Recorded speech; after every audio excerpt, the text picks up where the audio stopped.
As we're wrapping up this series, Foundational Christianity, Truths That We Can Build Our Lives On, we asked you guys from the very beginning, what is the gospel? Okay, if someone were to ask you on the street what the gospel is, what would you tell them that it is? We are here at Southeast Missouri State in Cape Girardeau, Missouri, interviewing people today, asking them the very question that we've been asking you guys for the last 8 weeks. What is the gospel? So let's go interview some people.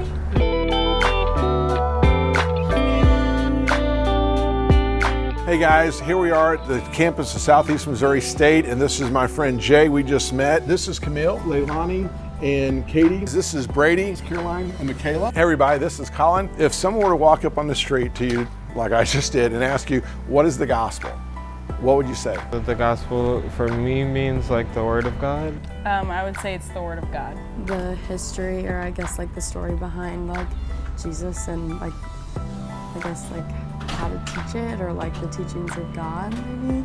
I would say the life and teachings of Jesus. It was written by Matthew, Mark, Luke, and John, and they are, it was kind of like their version of the story of Jesus. Okay. I'm pretty sure. I'd start off by telling them about how Jesus sacrificed for them. Okay. And I'd start off by saying it's something you can get into any time in your life, and it's very important. Well, the technical definition of the gospel would be the first 4 to 5 chapters of the New Testament.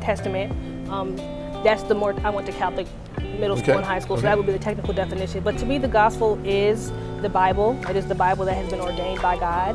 The definition that we've been giving to our church every week during this series has been this, that God, in an act of grace, sent his son Jesus to earth as a man so that through his life, death, and resurrection, he could rescue us, reign as king, and lead us into the eternal, full life we're created to enjoy. That's pretty accurate. Okay. Would you believe that the gospel is true?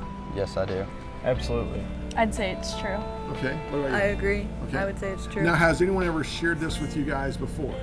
Yes, a couple of times. So Who was the first person? the first person I could probably think would probably be my mom. So my mom brought me and my brothers up in a Baptist church, and so I've been going to church just about my entire life. My parents also had me in church, and now like that I'm out of the house and I live up here, I still try to go and keep up with my faith. The first person to share this with me was my great-grandpa. He was actually a preacher. Okay. And I mean, he kind of taught me at a young age, because I mean, we went to his church and everything and saw him preach, and like, kind of just opened my eyes to it at a very young age. And so my mom has really been hands-on in cultivating the faith in our family. She's a single mother, so it's been hard. You know, there are times where she's prayed and it's taken years for her prayers to be answered, but she's still got them answered. So having that faith and not being able to see every step, but knowing that your steps are still ordered is really important to me. So not just hearing the gospel, you actually got to see your mom live it out on a daily basis, and you're like, wow, this is more than just words. It was more than just a prayer. It was like the way he lived his everyday life. Yes. Okay, all right, that's awesome, man. Well, listen, Camille, thank you so much for your time. Thank you so much. It was nice to meet you. We have to decide whether or not this is just something we want to keep to ourselves and never mention, but by definition, the gospel is proclaiming the good news. And we have to decide that the gospel cannot be treated casually, that it's either the world's greatest hoax or it's the world's greatest offer of redemption. And so what's it to you? Are you going to treat it like a hoax and not do anything about it?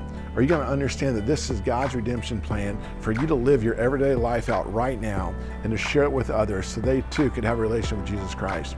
The choice is up to you.